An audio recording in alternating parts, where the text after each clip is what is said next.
La Fundació Maresme és una entitat d'iniciativa social que va estar creada l'any 1966 per un grup de mares i pares i que té com a missió acollir i acompanyar a persones amb discapacitat intel·lectual o diversitat funcional cognitiva.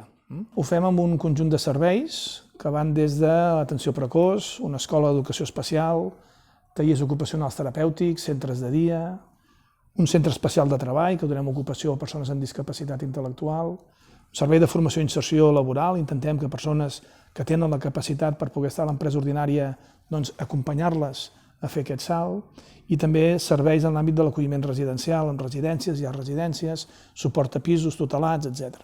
En el nostre cas, en aquests moments estem en una llar residència que té cabuda per 12 persones i en el pis de sobre també tenim una altra llar residència amb 12 persones més que hi podrien estar gaudint d'aquest recurs i ens trobem en que hi ha una demanda de necessitat, un recurs per fer front a aquesta necessitat, i no a tota, però sí com a mínim a part, i no s'està utilitzant aquest recurs. Doncs aquí estem, esperant que la Generalitat ens pugui concertar aquestes places i poder donar servei. Les famílies, algunes ho viuen amb una certa angoixa. De les 74 famílies que tenim identificades a la Fundació en llista d'espera, n'hi ha 14 d'urgents. 14 d'urgents vol dir que estan visquent potser una persona amb discapacitat intel·lectual amb una família que és monoparental, d'edat avançada i que requereix aquest recurs de manera imminent. El següent pas, el següent repte, quin és?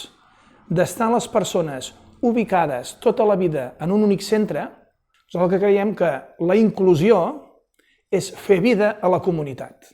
I per tant, el nostre repte és sortir d'aquestes quatre parets, sortir dels centres i estar fent vida en els instituts, a les escoles, als centres cívics, a les biblioteques, als clubs esportius, etc. El que seria comunitat. Estem molt contents i orgullosos d'estrenar-nos en el vincle amb el món universitari. De fet, ara estem en el Parc Tecnocampus, d'aquí de Mataró, i hem conjuntament presentat un projecte que l'anomenem iTalent, que és formació a persones amb discapacitat intel·lectual per capacitar-les per trobar feina en el món laboral ordinari, a l'empresa ordinària. Tenim un projecte que en diem la Cantina i Més, que no és altra cosa que persones amb discapacitat intel·lectual amb una certa limitació, però incorporades en un entorn educatiu com és una escola i un institut escolar. Ens va oferir fa un parell d'anys la possibilitat de que portéssim la gestió de la cantina i vam pensar que era una oportunitat molt bona per, a part de la cantina, el que és pròpiament els entrepans, els cafès, les begudes, poder fer una col·laboració més estreta amb l'escola, treballar més en xarxa. O sigui, una persona amb discapacitat pot fer qualsevol cosa. Pots fer, jo què sé, anar de cambrera o des d'ajudanta de monitora, des de qualsevol cosa. A la societat li demanem acceptació i acolliment.